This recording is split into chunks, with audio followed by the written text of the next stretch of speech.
Welcome to our live chat on the economy, investment markets, and a whole bunch of other topics this morning.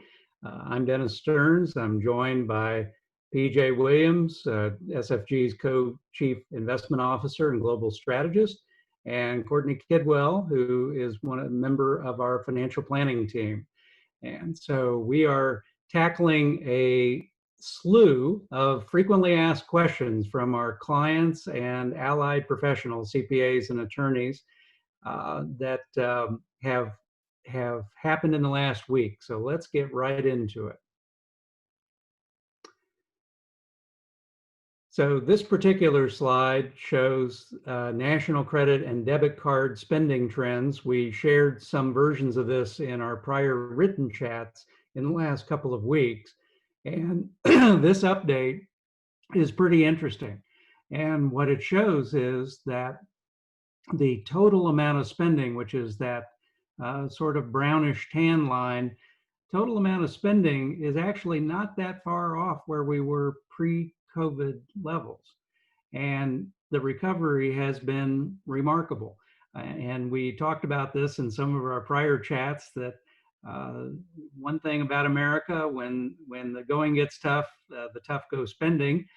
There used to be a joke that we heard from a number of clients that the tough go shopping.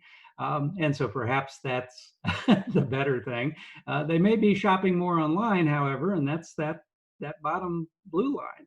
So, I think the bottom blue line also represents a lot of social distancing spending.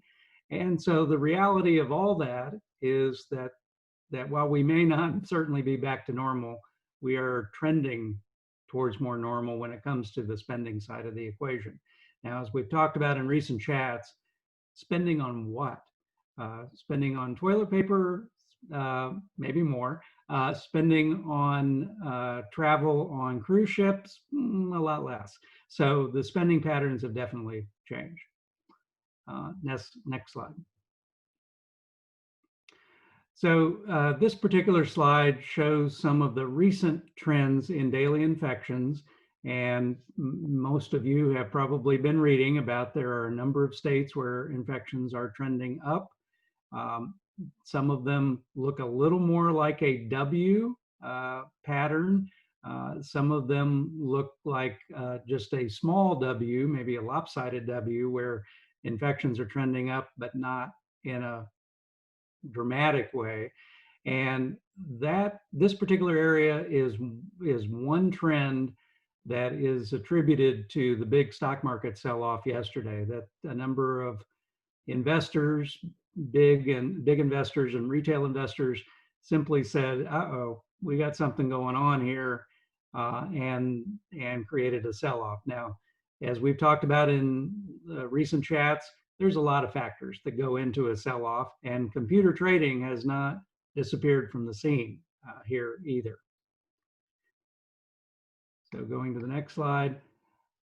So we're going to actually go back to this last slide, and let's talk a little bit, PJ, about what we're looking at here, but in context to some of the very respected economists, including the Moody's economist, who basically said the worst is over or the recession is over. And a lot of our clients are really scratching their heads about it, like, okay, where did they get their economist degree, in a Cracker Jack box? And so can you talk through a little bit of what's going on with that? Yeah, I think it's really important to understand what they're saying by the U.S. went into a recession. They think the U.S. is coming out of a recession. That going into a recession doesn't mean things immediately went to the worst case scenario. It also doesn't mean when we're coming out of a recession that we're snapping back to where we were. Earlier this month, the National Bureau of Economic Research declared that we entered a recession in the U.S. in February. The NBER, as they're referred to, does not utilize the widely, popularized definition of a recession of 2 consecutive quarters of negative GDP growth. While we know that is what's happening right now, what they're looking at is have we hit a peak and rolled over in terms of economic activity, looking at production, looking at employment, and a number of other factors. And so in their analysis, that happened in February, as a surprise to nobody. First quarter GDP, -5%. Second quarter GDP is expected or forecasted to be, it's a wide range, but somewhere between -25 to -50%. So a very sharp further contraction. What one of the economists, Dennis, you referred to is Moody's Mark Zandi, and he has been making some rounds, doing some interviews in the last week or two, talking about his thoughts are that the month of may have been the trough or the bottom, and that may be the end of the recession from the perspective of we've turned a corner and are coming back up. Really, what he's looking at is focused a lot on the jobs numbers. We saw in last week's reports that economists were way off in their expectations or forecasts for jobs, both in terms of number of jobs lost during April, along with where the unemployment rate was going to be following May. The Bureau of Labor Statistics came out and said there was a slight mistake in how they counted workers that were temporary away from work. Let's call them furloughed or unemployed, but they counted them still as employed, but just not at work. So if they had accounted for that properly, instead of showing a decline last week in the unemployment rate, they would have shown an increase. So we were at 15% almost at the end of April. End of May have been somewhere between 16 and 20%. But when Mark Zandi is saying that things may be getting better, he's talking about, okay, we may be peaking unemployment at 20%. We may be headed towards 15 or 10%. He did not say that we're snapping back or we're back to the good times of February or January. He said this is going to be a slow recovery from here, and that maybe we get back to 10% unemployment. As a reminder, 10% unemployment was the peak of unemployment during the great financial crisis. And I think what's key that Dennis mentioned and talked about on this slide here is Mark Zandi, Moody's economists, and others, including Stearns, believe that this slide is very important. A second wave of cases, and we're looking at 5 states here. I think we can also talk about and look at the data from North Carolina, Texas, Florida. The data here is from June 4th. A lot's happened in the last week as states have continued to reopen. And so if we get that second wave, the government may not shut down again in terms of shut down the economy as they did in March and April. What we'll see is that consumers may be scared to go out. And so they'll make their own decision. Even though I can go out and potentially spend or go to a restaurant or whatever it may be, or travel again, I'm going to choose not to because I am concerned about the healthcare side of this. And so I think that's setting up for the potential for a W-like scenario in the economy, is if this trend spreads across the country, especially if you see New York, California, some of the larger population states experience it. That's where many economists are worried that while things are looking and trending, we'll call it better right now, that the tide can turn very quickly if this healthcare crisis explodes again as it did in March and April. Yeah, great explanation of all that, and psychology works into it as much as anything. And in the last couple of weeks, we've been sharing some surveys about that psychology, and about half the people of the country say, regardless of what these lines are doing, we're not going to be going out and doing normal activities. And the other half of the country is, well, we're over this pandemic. We don't care if we get it. We hope we don't die, but we're getting out there. So again, should be interesting to track and monitor all of this going forward. Okay, let's move on to taxes. So, Courtney, this is one that we've heard a lot of people comment on from last Friday's written chat, and we touched on it in our live chat about new tax rates to pay for larger budget deficits beyond just reverting to the old tax law. When is this likely to happen? So dust off your crystal ball and give us your ideas. Right? Yeah, I wish I could actually tell you. Can I have the next slide, Bill, when this would happen? It goes back to a lot of what PJ just said about what could happen with the coronavirus in the next half of this year and beyond. Right now, we're set to go back to 2012 rates, but not till 2026. This year, we've taken on a lot more debt with the first round of the stimulus. If we have another wave or two of the coronavirus and more stimulus is needed, then it's just going to get worse. The one thing this year that we don't have 3 out of the 4 years is an election. And I can't imagine anybody on either side of the aisle trying to campaign saying they're going to raise taxes sooner than later. People need to be working. People need to be making their ends meet before we try to raise taxes on them. And I can't imagine that that would be a popular thing for anyone to try to say they're going to reduce the debt sooner rather than later. So I think a lot of it will depend on what happens in November and who ends up in charge of the House, the Senate, and the White House. So I think if we are coming out of Corona and we don't hit another wave, taxes could go up sooner rather than later, but I think a lot depends on what happens in the rest of the year with the economy and the virus before we know how sooner or later it's going to be. So that's not a really good crystal ball, but I think it's one of those things we kind of have to wait and see how things pan out with the coronavirus before we're able to determine what level of debt we're actually going to be at. Yeah, and we have been hearing a lot of things from policymakers just in the last week about exactly what you mentioned, that this is going to be facts and circumstances. So they may have posted what they're going to do on their campaign websites, but they're really saying, we're going to need to be a little bit flexible here. And when it comes to politicians doing the hard thing, unfortunately, we're a little bit from Missouri on that one. We have seen just over decades that until they're forced to do the right thing, sometimes they don't. And so, maybe we go back to the 2017 tax rates in 2021 or 2026, but it could be who knows how long before we get to these tax rates to actually deal with the budget deficit. Now, that begs the issue, is that the right strategy? Because sometimes it's hard to deal with a problem when you go to the 11th hour of the problem.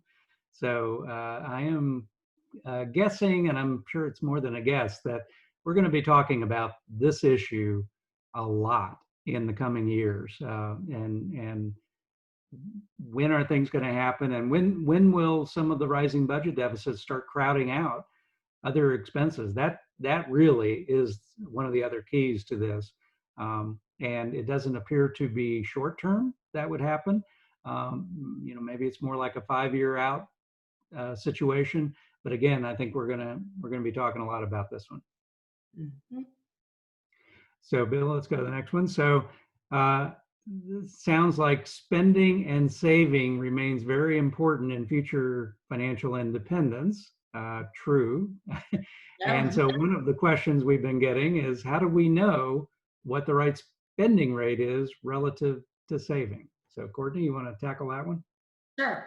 I think a lot of times, I would say 95% of the financial planning roadmaps that we do, people's ability to not outlive their assets has more to do with their spending habits versus their saving habits. Everybody kind of knows once you start making more money, you start spending more money. And, as long as you're keeping something aside and budgeting properly, then you should be okay going up incrementally. But we've all heard about, big NBA contracts where somebody comes out making millions of dollars for a period of years, but also goes out and buys houses and cars and boats and travels and jewelry. And within a few years after the money stops coming in, the money is gone. So it's great to have more assets, but having a bulk of assets does not necessarily mean you're not going to run out. So I think there's not a magic, percentage rate that you can say that it's not a 4%, 5%. It's a case by case basis and what makes you comfortable. A lot of times in our plans, we have people with a huge amount of assets left at their age 100. And sometimes that's almost a red flag because we're afraid that they are saving so much, they're missing out on some of their life. They're not doing some traveling they might want to do, or something for the grandkids, just because they're scared of losing their nest egg. So there's a one extreme and the other, and it's a matter of finding your happy place where you're allocating enough for savings for your future, but also enough for the needs and the wants that you have. And being able to pivot and make a decision as the market goes up and down, especially in the older years, having some flexibility in the amount that you spend is something that can help in the end when you're not in the accumulation phase anymore. Well, and it's interesting you mentioned people's happy place of spending, because we've been hearing from a lot of clients that they think their happy place may be shifting. They have thought about things during the pandemic, and some of the shifts we heard are fairly radical and some are moderate. And some clients have admitted, well, we're thinking about this, I'm not sure we're actually going to do it. And so I think that will be some interesting conversations as we move into perhaps 2021 and 2022, and hopefully have a vaccine and life gets back to call it normal. Where folks' attitudes are going to be. Yeah, something that could really come out of all of this is to find out what's important to you. A lot of, people give the example of whether or not you need a fancy coffee every morning and how that fancy coffee can add up in the end. Those are the kind of things that we didn't have our Starbucks for a while. So maybe people are finding out, I don't need that fancy coffee, but I really enjoy time with my kids and want things to do with them or my grandkids. So right now, something good that can come out of this is kind of deciding what the things are that are important to you and what's worth spending the money on. Yep. Okay. Very good. Okay, so this actually relates a bit to the last one. And we talked in last Friday's live chat session about using guardrails to prevent a portfolio from crashing and burning. Tara went through some of those, the working and the non-working couple, and how the different dynamics interplayed there. So walk us through some examples on this. Some examples of guardrails. When you're looking at a portfolio itself, some of the things that the PJs and Dennis's, the investment group, puts in as a guardrail would be, asset allocation. A more diversified portfolio helps when, the US equities are doing poorly. Hopefully something else is making up for it. So that's one version of guardrails that you would have on your portfolio. But the thing that has come a little bit front and center with all of this is in the importance of emergency cash. So while you've got income coming in on a monthly basis, hopefully you're not living paycheck to paycheck, and you've got 6 months to a year of income saved, so that if all of a sudden you're told next Monday you can't go to work and bring in any money, you have something there that will allow you to keep paying your bills and putting food on the table.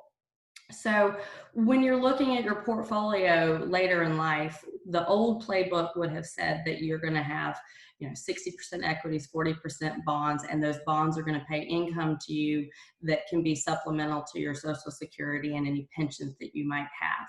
That's really not where we are necessarily right now. Bonds are not what they used to be. So the diversification of the portfolio is very important. But it's also, like we talked about in the spending, the ability to adjust what you're saving and what you're spending. So the guardrails become more of the flexibility that you have with your income. So if you have on this chart the initial withdrawal rate in the middle, where you start off, say at your retirement, and you have 40 years to fund that retirement, let's just say you're taking out 4%. That's just a nice round number, nothing more. and the market does really well, then maybe you get a little bit more money next year. If inflation is going up, you want to be able to adjust your withdrawals up so that you can keep pace with inflation. But if the market goes down, you might not want to take out the same amount. So you might leave your withdrawal where it was rather than increasing it for inflation, just to help maintain the amount of money that you have. So on the lower end, you're not wanting to go too low with anything, but just the ability, again, to be flexible with the amount of money that you're taking out, whether you're trying to keep up with inflation or take advantage of when the market is up without increasing anything if the market's down. Okay, so here's a question from our audience. Not exactly a softball. So what if a husband and wife disagree on what the withdrawals should be because one wants to spend more and live life earlier in the go-go years, and the other one wants to hedge the risk of living longer than the last generation? Okay, that's just mean. When we're looking at this, that's absolutely a compromise situation, I think, and that's trying to determine what things are important. So, whether that means that the spouse that wants to travel goes on a trip by themselves and the other one's at home, that would maybe cost half as much. You've kind of got to do both. So I feel like if you say your portfolio is acceptable taking out a 6% withdrawal, maybe you only take out 5, so that you're being a little more conservative than what you could be. So that leaves a little more in the pot for the more conservative, but it gives some money to the one that wants to do something. You can't have your cake and eat it too. So it doesn't necessarily have to be one or the other, but more in the middle. So maybe instead of a $10,000 travel budget, make it a $5,000 instead of a 0. Yeah. So again, maybe this is one of those where one size fits one, and we need to just work through every situation. Yep. All right, Bill, let's go on. Okay, so there's been a lot of back rumble, and there's back rumble happening in a lot of areas today, including the significant civil unrest, which we're going to get to in our live chat this afternoon at 4 p.m. Eastern time. But one back rumble that has been fairly significant is, what if the China trade war is rekindling? What does that mean in the middle of a pandemic, economic recovery? And so this is a very interesting slide that shows the dilemma we face with China. This is the reason that multiple presidents, Republican and Democrat, and Congresses have struggled with this China issue for a long, long time. And what you see here is that the US-China trade balance, as reported, was going down, while the trade balance plus in-country sales of subsidiaries was going up. So what does that mean? Well, that's companies domiciled in the United States that are actually selling things within the country of China that don't get counted in the trade balance.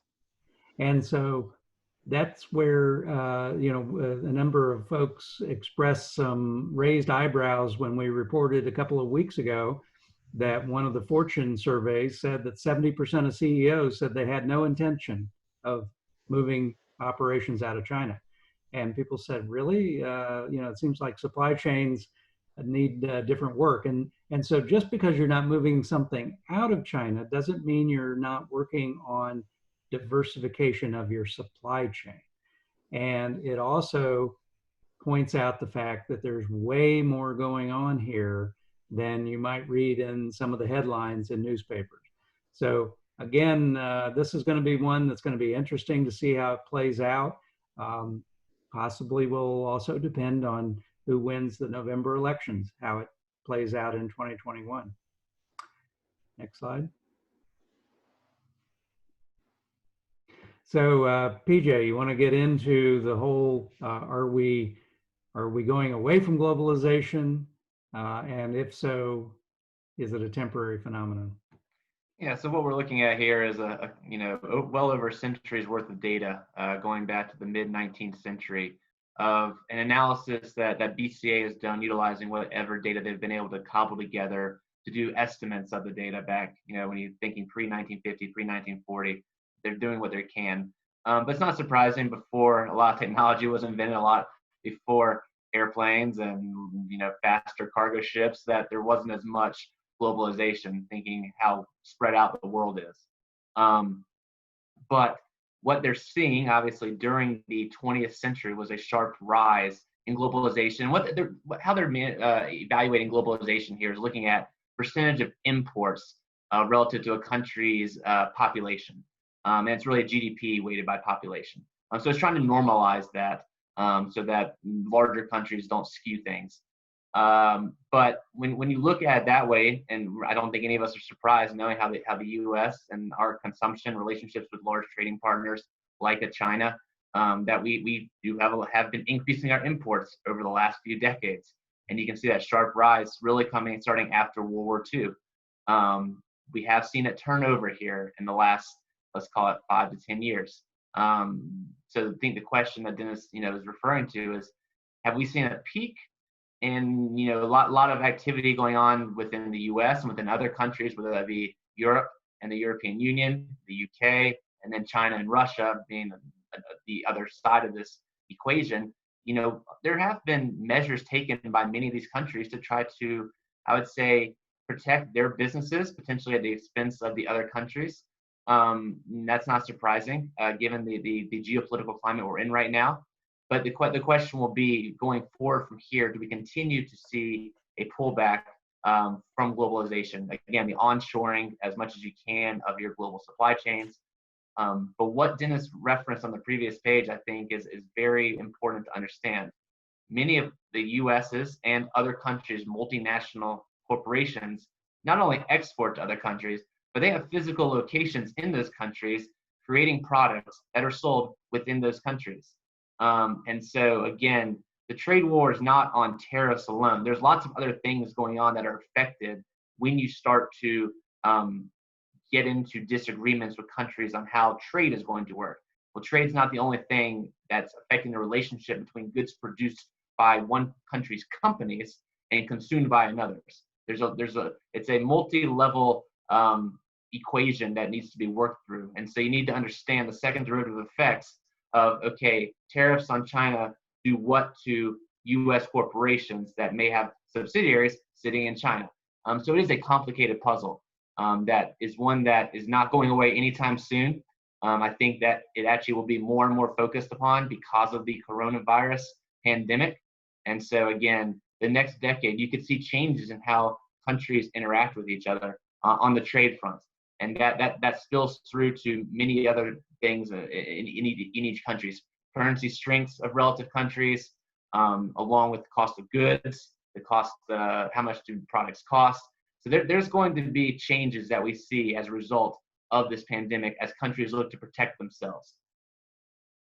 Yeah, and I thought it was interesting just this week that China is working on some trade issues with Canada, and the representative from China got annoyed that the U.S. kept sticking our nose into what they were doing, and he labeled us a troublemaker. So you're right. There's a lot of complexity to all this. Let's go to the next slide, and PJ, maybe talk about how this is really ground zero of some of these issues. Yeah, so I think, a common theme or idea that is attributed to why there was so much offshoring of manufacturing, moving product production to other countries. A lot of it's been the concept or the idea that labor is cheaper in other parts of the world that have a lower cost of living than the U.S. And what we're looking at here is looking at manufacturing companies and their profit margin growth between, I believe that's supposed to say the year 2000 and 2019, and thinking about what drove the profit margin growth. And many people, if they saw that, would think that that red slice would be much, much larger. That the wage savings from offshoring would be driving the decision making. But what you can see is, it's a relatively large piece of the pie, but there's a lot of other reasons that are driving companies improving profit margins. And so I think that's just key to understand, that it's not all driven by wage savings. We have tax havens, and again, the U.S. has taken action to try to improve their ability to bring the revenues that U.S. corporations make abroad back to the U.S. There's a lot of decisions being made by Congress about that. Developed world effective tax rates have gone down, so doing business over there has become cheaper. And then again, declining interest rates. That's something that you look at what it costs a company to borrow. That's very different than what it was in 2000 today. And so wage savings alone is not creating the offshore production. There's lots of other reasons why companies have decided to do what they've done. The question is, will the reversal of globalization cause them to bring everything back, or are the other reasons for why they've gone abroad beyond just wage savings going to trump those that idea of wage savings being the only reason that companies have moved production lines abroad? Yeah. So again, a lot of complexity. Bill, let's go to the next slide. So PJ, talk about this stimulus slide that's rather remarkable. Yeah, and I know we talked about this probably back in late March, when the first round of stimulus from both the Federal Reserve and the Congress really came through. So we had both fiscal and monetary stimulus. This slide is looking at global fiscal stimulus, and you're looking at it as a percentage of each country's GDP. And so you are comparing the time period during the Great Financial Crisis, what fiscal stimulus was issued to try to address the problem as a percentage of GDP, and comparing that to what happened really in March and April alone. And we may not be done with fiscal stimulus both here and abroad. And you can just see the staggering amounts of stimulus that have been thrown at the COVID-19 pandemic to try to keep the economy churning as best as possible. The actions taken through PPP loans, through the CARES Act, extending unemployment benefits, increasing unemployment benefits. It's all to try to keep the citizens of our country able to continue to afford their basic needs, which we all know is important, and also hopefully get some spending in the economy and in different parts of the country, really at the local level, to try to keep things as best we can going, given we know that the economy, both here and abroad, shut down pretty abruptly back in February and March. But I think the key is just the size of the stimulus. Very quick to act, and that is another reason why many economists think that maybe we will have been able to stem off the worst case scenario of something that may look more like a depression. But again, stimulus alone is not going to snap us back to pre-pandemic levels on the economy. Another thing that this is all creating is, and we talked about it, Courtney talked about it, is where's our deficit level going forward, focusing on the US alone right now. We know we're going to have huge deficits. We're going to need to borrow more money. Where does that leave us long term? If you can't fix the revenue side, which as Courtney referenced, is going to be very hard to fix in the near term by either party, then you're looking at just increased borrowing. And what does that mean for, at some point, the dollar? The dollar has been a powerful tool for the U.S. on the global stage. And it continues to have shown that during the worst of the pandemic, the U.S. dollar rose, even in light of all the trillions of dollars that we are providing in monetary and fiscal stimulus. So the question will be, going forward, what does that look like from the dollar perspective? A weakening dollar has its pros, but it also has its cons. The same with the rising dollar. So it's hard to say which one you would prefer if you could pick, but it's going to be driven by not only what the U.S. does on its, in its fiscal house and the amount of borrowing and debt we take on, but also it'll be determined by how countries around the world view the U.S. dollar, and not only countries but also investors. As long as they view it as the safest place, and that's what you saw in March and April, the U.S. will be able to continue to issue treasuries like they have. But if there's a perceived weakness or concern about the U.S. and its strength, then you'll see countries as quickly as they can move away from the dollar in certain aspects. You've already seen that with China. You've seen it with Russia. Not surprising given the relationships we have. But you could see it at some point with Europe or Japan, depending on how our relationship evolves with those countries. So PJ, I think you just hit at least 3 nerves in our audience, and so we don't have time for all these questions, but let me try to paraphrase a couple of them. So inflation.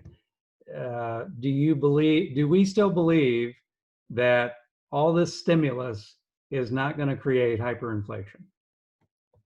We believe that stimulus will not create hyperinflation. I'm going to go on a limb and say I'm fairly confident it will not create hyperinflation. Could it lead to inflation above levels we've seen over the past decade? It could, but a lot of it, again, is how the dollar is perceived and the strength of the dollar on the global stage. As long as it is the dominant reserve currency, it's hard to see it being devalued significantly. A little bit higher inflation could be good from perspective of our balance sheet. It's so large and we have so much in terms of borrowings, but it would not be good for the lenders. And so other countries that have lent to us are not going to want to see the dollar devalued significantly because they're holders of our debt. And so there's lots of competing factors here, along with what the dollar and the reserve currency means on the global stage from the strength of the U.S. versus other countries and what power we may have on the economic side to control certain actions by other countries. And that is probably viewed as a negative by many countries, and it's something that may be dealt with going forward, especially if that slide we look down, deglobalization, continues to accelerate. Okay. And so I guess one other element to all this, we have a couple of guest speakers coming up in July talking about the Internet of Things and technology accelerators. And we've already heard from the telemedicine folks about the deflationary elements within healthcare, not just telemedicine, a dozen different areas expected to be deflationary, but then another dozen within healthcare that are expected to be inflationary. So we all have to remember there's some offsetting factors that are going on as a result of the technology revolution. Many of the technology revolution pieces are deflationary. No, and that's been true this entire century. Technology has decreased the cost of so much in this country, whether you look at electronics, whether you look at other things where technology has improved the production lines and made things just cheaper and quicker and easier to manufacture. But again, I think a lot of people, it's hard to paint inflation with a broad brush and tell every individual inflation's only 1%. If your kids are in college, if you are having a medical crisis in your life, those inflation numbers don't mean anything to you. And so a lot of inflation is focused on, kind of a core basket of goods. But depending on what you're dealing with in your life, you may be experiencing significant inflation or maybe deflation if you are focused on the technology side or the healthcare side that benefits from this. So inflation is a very wide-ranging and complex topic, similar to trade and similar to many other things we've talked about today. Okay, well, maybe we can include that more in our written chat, although our written chat, which by the way is predominantly around Black Lives Matters and frequently asked questions, is already getting fairly long. So maybe we'll include some of those in future chats. Okay, so let's move on to the next slide. So this is just a really good reminder, and we've said it so many times in our written and live chats, one of our favorite sayings, which is don't judge an event until time has aged it. And so this is Sweden, which was considered to be a pretty good representation of a country 2 months ago that could stay open, keep its economy open, but keep its infection rates low. Well, that's not happening anymore. So this is the new daily infections, and you can see that Sweden's numbers are spiking up pretty significantly. And then the next slide is the deaths, case fatality rate for Sweden. Now, again, you know, I'd say, again, we shouldn't necessarily completely judge this until we're looking back 6 months to a year from now and all the data has been studied much more extensively. But it just, again, goes to the fact that we have multiple elements here, both reality and perception of reality and psychology, that need to factor in.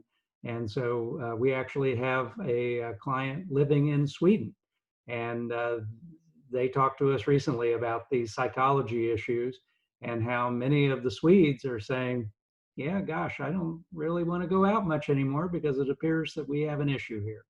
And so that's something we're going to have to watch in the coming weeks and months within the United States.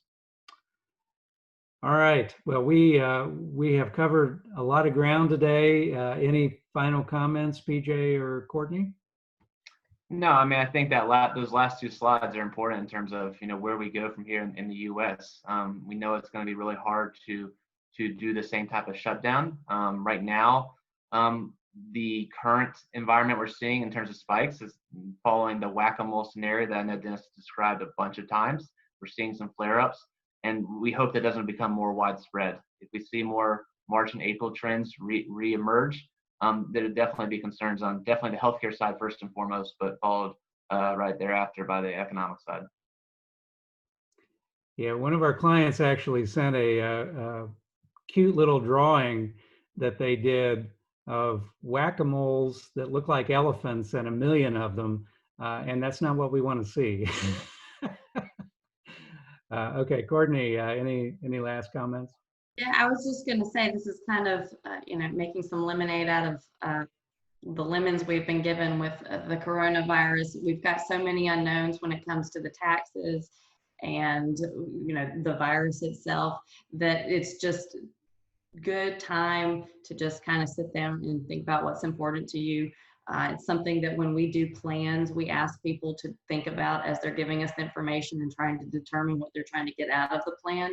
So this is a perfect time to just take a moment, think about it, and be able to move forward using those new adjustments mentally. Yeah, great thing to end on there, Courtney. Thank you. So thank you all for tuning in today. This afternoon, 4 p.m. Eastern Time, we have our Interesting People in Interesting Times. We have pivoted away from our original Internet of Things to civil discourse during civil unrest. And we have a very special guest speaker, Dr. Harold Martin, the Chancellor of North Carolina A&T University. A dozen different categories. They are the #1 graduate provider of African-American young professionals around the country. And Harold has been directly involved for decades in all the issues that are going on right now. He will be wading into some of the toughest issues and talking about where we are and what some of the solutions are going forward. So I invite you to join us. And as usual, these sessions are recorded and are available on our YouTube channel. Thank you very much. Have a great day.